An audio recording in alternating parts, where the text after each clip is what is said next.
really. It was a prison within a prison, and it was a place of despair. Sarah Trevelyan was one of a number of high-profile supporters, including Lord Longford, who was so convinced that Hindley had been harshly treated by the courts that they had begun a public and controversial campaign for her release. I couldn't see much evidence there that she actually physically molested a child, and to me that is quite an important point in the fact that saying I don't think she deserved the sentence she got, and I think she should definitely have parole now. But convincing the prison authorities was a different matter. If Hindley was going to escape from Durham, she would have to do it through the parole board. Each time she would go through this awful roller coaster of build-up to the, parole decision, which would go on for months, and then suddenly out of the blue, the kind of letdown again, and she would plummet into the depths of depression. There would just be long periods when just a blackness, and she would find it very difficult to motivate herself.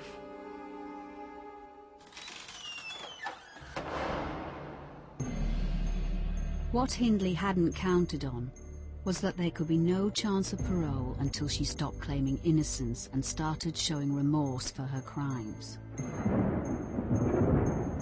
She'd gone down for her part in the Moors murders of Leslie Ann Downey, John Kilbride and Edward Evans, but rumours had always linked her to the disappearance of two more children, Pauline Reed and Keith Bennett.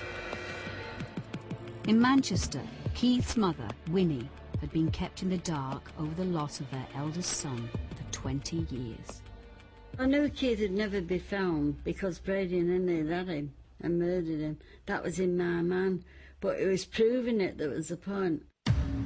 Hindley and Brady had always denied their involvement in the killings, but police and victims' relatives in Manchester suspected otherwise.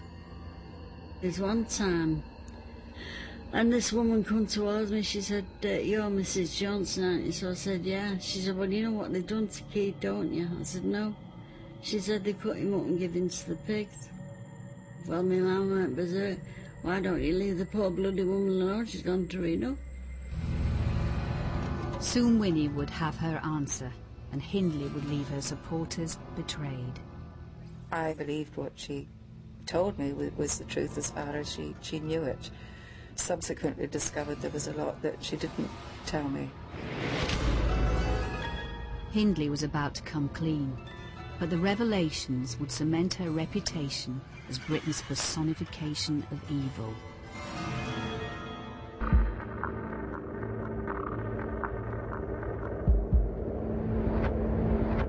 (1982), and 16 years had passed since Myra Hindley and Ian Brady were sentenced to life imprisonment for the murder of 3 children.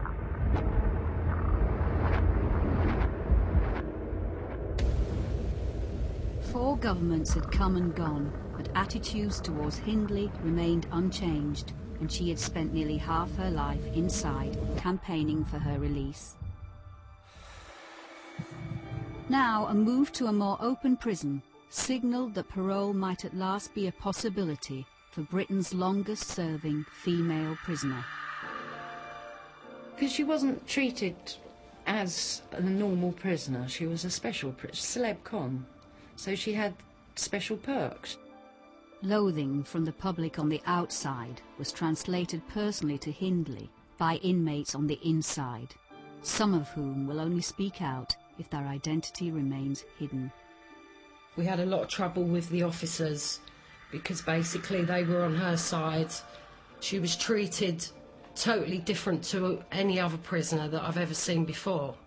They used to cut her hair, they used to have conversations with her, and bearing in mind she is a killer. It was an insult to those children and the families to see the way that she was living. The fact that Myra had passed some exam and they'd laid out all the table in the dining room for her to have a party with jelly and ice cream and biscuits and crisps, etc. Myself and a few others went and wrecked the whole of the table and made sure that there was no party to be had for obvious reasons. Hatred of the so-called Moors murderers had long been fueled by suspicions over the disappearance of 2 more children. Pauline Reed and Keith Bennett had been missing since the 60s, but Hindley had always denied any involvement.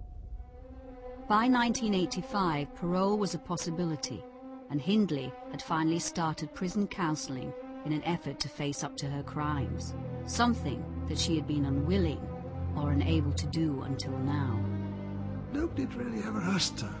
Nobody ever got close enough to her as a person for her to be able to trust them to say what happened on the moors and what happened with Brady and her life and so on.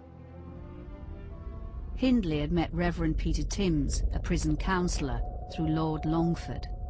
Finally, she began to talk.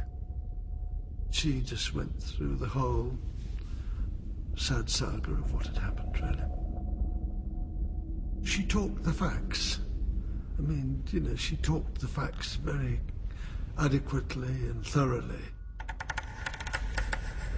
But the real talk of the feelings issues and her responses and who she was and why Brady had had this influence upon her and why she got locked into that relationship in a way that she did, I don't think we ever really got sufficiently into that.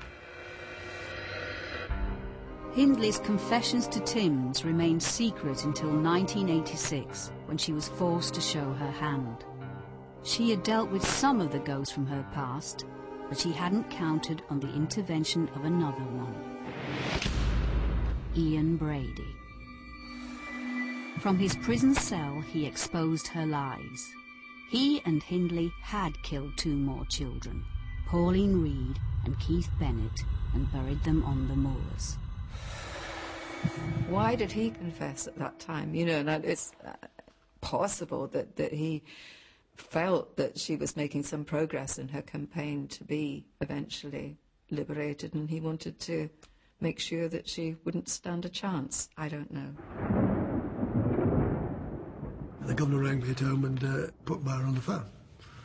And Myra said that she'd like to go on the record. She'd like to actually make a formal statement. She was ready now.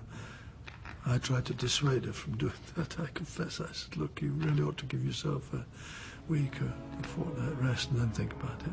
But she said, no, I should have done it 20-odd years ago.